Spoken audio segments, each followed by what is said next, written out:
Kimsingi tunaweza tukakubaliana kwamba, na ndio sababu mara nyingi nasema kwamba nani alaumiwe, nani alaumiwe.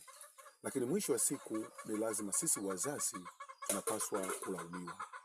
Pamoja na maisha yanakwenda kasi, maisha yanakwenda kasi. Kwa kusababisha maisha kwenda kasi, lazima na sisi wanadamu tunaenda kasi. Lakini pamoja na kwenda kasi, sisi kama wazazi tuna wajibu mkubwa, kwa kuwa sisi tumepewa zawadi kutoka kwa Mungu. Tumepata watoto kutoka kwa Mungu. Kama vile wazazi wetu, kama vile mababu zetu walipopewa zawadi kutoka kwa Mungu, mimi na wewe, na kadhalika na sisi tumepewa zawadi. Hawa watoto ambao tunawatunza ni zawadi kutoka kwa Mungu. Utambue kwamba kuna wengine wenzetu ambao hawakujaliwa kupata zawadi hizi.